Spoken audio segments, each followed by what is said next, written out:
नमस्कार, मैं हूं शीतला तिवारी और हमारे साथ वरिष्ठ पत्रकार भालचंद पांडे जी हैं। दरअसल दोस्तों, आज जो है हम पांडे जी से जानने की कोशिश करेंगे कि आखिर यूपी पंचायत चुनाव पर ग्रह क्यों लगा।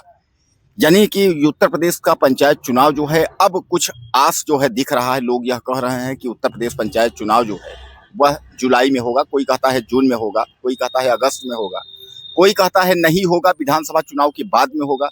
तो आज पांडे जी से हम जानने की कोशिश करेंगे कि आखिर पांडे जी उत्तर प्रदेश क्या पंचायत चुनाव पर कुछ सिग्नल जो है लग रहा है, हरी झंडी कुछ मिल रही है। पांडे जी क्या लगता है आपको? तिवारी जी देखिए, अब गवर्नमेंट के निर्णय से कुछ आस जगी है कि चुनाव हो सकता है सितंबर तक संपन्न कराया जा सकता है, क्योंकि सरकार द्वारा पिछड़ा आयोग की संस्तुति कर दी गई है। तो अब लग रहा है कि जो परिसीमन होगा, जो सीटों का आरक्षण, जो सीटों का होता है बंटवारा, वो इस आयोग के गठन के बाद से लग रहा है कि जल्दी हो जाएगा।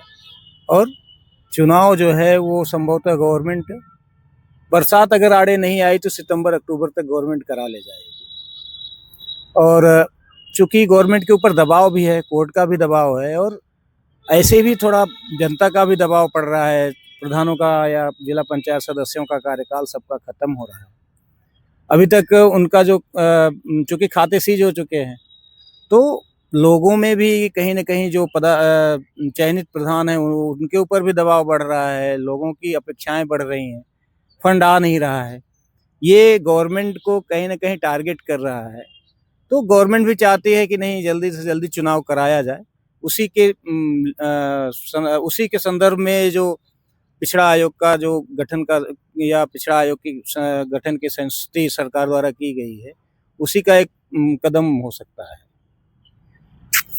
तो दोस्तों, कुल मिलाकर के आप समझिए पांडे जी यह कह रहे हैं कि अब हरी झंडी मिल गई है, और पांडे जी ने यह भी कहा कि सितंबर तक ये कह रहे हैं। हालांकि कुछ लोग जुलाई कह रहे हैं, लेकिन पांडे जी का यह कहना है कि सितंबर तक चुनाव हो सकता है।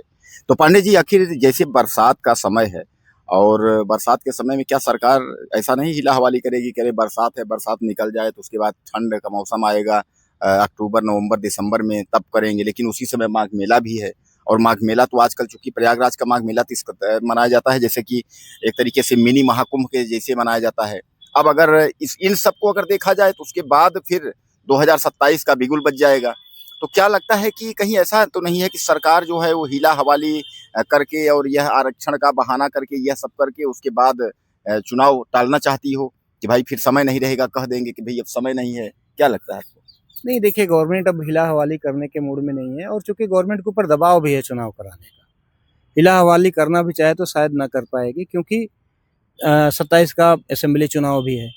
तो ऐसा है कि गवर्नमेंट असेंबली चुनाव के पहले ही पंचायत चुनाव संपन्न कराने का प्रयास करेगी, क्योंकि देखिए अभी जो 5 राज्यों के चुनाव हुए हैं उसमें बीजेपी को काफ़ी सफलता मिली है। तो उसका भी कहीं ना कहीं पंचायत चुनाव के माध्यम से गवर्नमेंट फायदा उठाना चाहेगी 27 में। अगर पंचायत चुनाव अच्छा चला गया तो इसका परिणाम जो है वो पक्ष में जाएगा ही जाएगा। अगर नहीं भी जाता तो तैयारी करने का गवर्नमेंट के पास समय मिल जाएगा कि कहाँ कमी रह गई, या किन कमियों को कैसे दूर किया जाए। क्योंकि अगर सितंबर में चुनाव करा लिया जाता फिर भी 6 महीने का समय इनके पास बचता है। तो गवर्नमेंट की मंशा कहीं ना कहीं ये भी है कि एक तरह से सेमीफाइनल के रूप में देखा जाए, कमियां अपनी खोजी जाए कहाँ हैं, उसके बाद उसी पर ये काम कर सकते हैं। इस निर्णय या इस पद्धति से काम करके आगे बढ़ सकते हैं। पांडे जी, ये लगता नहीं है कि जिस तरीके से इस समय जो है सोना चांदी को लेकर के माननीय नरेंद्र मोदी ने साफ तौर पे कह दिया है कि सोना चांदी को लेकर के न खरीदें, 1 साल तक कितना भी फंक्शन हो आप उसको न करें, और 1 साल के बाद जो है आप उसके बाद फिर क्या होता है वो तो बात की बात हुई। अच्छा, प्लस सोना चांदी ही नहीं, उन्होंने केमिकल फर्टिलाइजर्स यानी किसानों को भी झटका दिया है। उन्होंने कहा कम खाद डालें, और उसके बाद जो है डीजल पेट्रोल को लेकर के आपने देखा कि इस कदर। तो कहीं लगता नहीं है कि इसका कुछ असर जो है पंचायत चुनाव पर जो है पड़ेगा, लगता है? देखिए, गवर्नमेंट की स्थिति आर्थिक रूप से बहुत अच्छी नहीं है इस समय। गवर्नमेंट के जो लिए गए निर्णय हैं, या फिर मोदी द्वारा दिए गए भाषण हैं, उनसे तो यही लगता है कि भारत की जो अर्थव्यवस्था है बड़ी अच्छी स्थिति में नहीं है।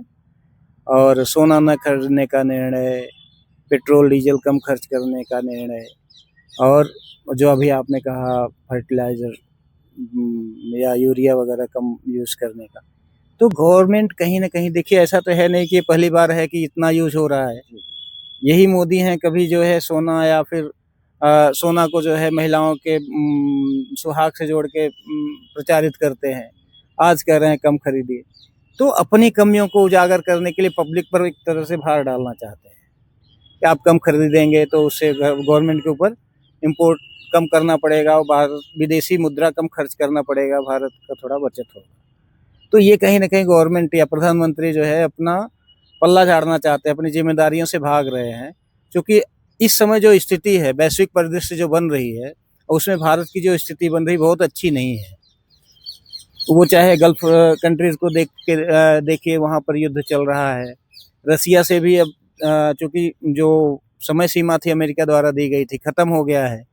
तो कहीं न कहीं दबाव जो है गवर्नमेंट पर है और उसमें अगर सोना-चांदी भी इसी मात्रा में खरीदते रहे तो जो भारत का विदेशी मुद्रा भंडार है वो कम होगा और ये जो भारत के ऊपर बोझ है वो और भी बढ़ेगा।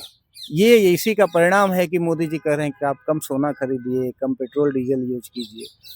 जबकि हकीकत तो ये है कि आज अभी भी लोगों के पास क्रय क्षमता सोना की कम हुई है। इसी स्थिति में अगर फिर से अपील करी जा रही तो कहीं न कहीं ये ठीक नहीं है। देश की स्थिति को कहीं कमज़ोर ही दर्शाती है। एक बार हमारे आप जो पंचायत के प्रतिनिधि जो चाहे ग्राम प्रधान हों और ब्लॉक प्रमुख हों या बीडीसी हों, तमाम खासकर ग्राम प्रधानों के लिए जो है आप एक बार आश्वासन दे दें। दरअसल उन्होंने बहुत तैयारी की, काफ़ी खर्च कर दिए हैं। अब एक बार वह लोग चुप्पी साधे हुए हैं, तो एक बार वह जानना चाहते हैं कि क्या हम तैयारी शुरू कर दें पंचायत चुनाव की या फिर अभी जो है इंतज़ार करें? क्या कहेंगे आप?